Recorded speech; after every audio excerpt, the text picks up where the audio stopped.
Now, the next or the last thing we're going to study in this chapter is a different type of inflation that can be sustained and exacerbated to a great extent by the Federal Reserve. And this is a situation whereby you have a leftward shift in uh, aggregate supply, or short run aggregate supply, due to, for instance, changes in the price of resource inputs. Okay, so assume that the price of oil rises. Okay, so it puts upward pressure on transportation costs for all firms. So again, we're going to start the economy at potential. And it's at some general equilibrium, general price level. So assume that the price of oil rises. Okay, so we get a leftward shift in aggregate supply. Now the economy's working below potential, right? Okay, so it's working below potential here. Okay, that's potential. It's right here, however. Okay.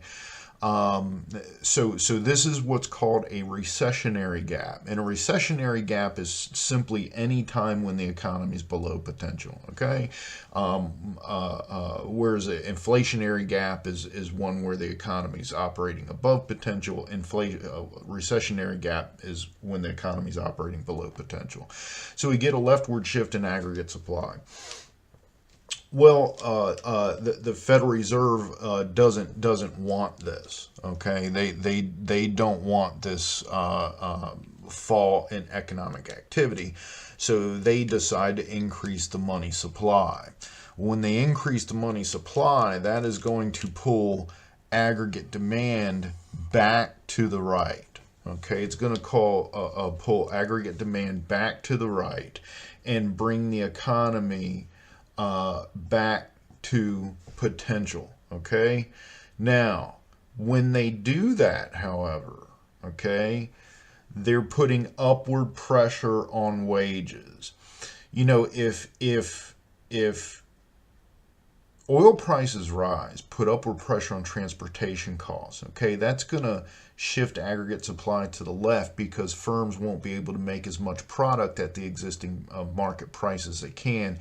They reduce production. Okay, but to a great extent, they're are paying the same wages to his employees as they always have. Well, if aggregate demand increases due to an increase in the money supply, that puts upward pressure on wages. Well, what does that do? Well, then firms hire fewer people, okay? And that pushes aggregate supply back to the left, right? So because of an increase in wages, okay?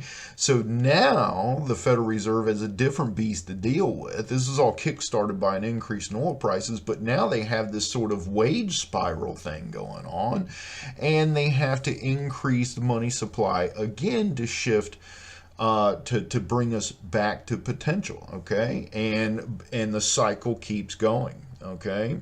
This is called cost push inflation. And the reason why it's called cost push inflation is because it started off with a cost structure change, shifted supply to the left, pushed prices upwards, okay? So it's cost push.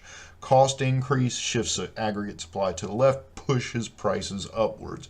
Then the Fed tries to respond, and the whole time all they're actually doing is just jacking up the general price level for everyone, so everyone's purchasing power falls.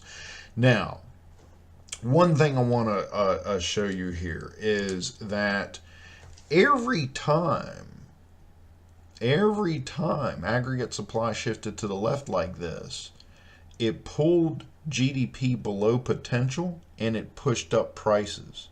Okay? We could actually call this stagflation. And the reason why we call it stagflation is because the economy is contracting, yet prices are rising. We generally think that when the economy expands, it's natural for firms to charge more for products because demand is higher. But that's because GDP is higher. And that's a good thing, we generally think. But this sort of inflation is not a very good thing in the sense that we're getting an increase in the price level, we're getting erosion in the purchasing power of your paycheck, but we're also getting higher unemployment. Okay, and that's called stagflation. We don't see that often, but we do see it typically at the beginning of recessionary periods, at the beginning of substantial contractions in economic activity. Firms may still be raising prices as they're laying off workers, and that's not a bad thing. So anyway, this is cost push inflation.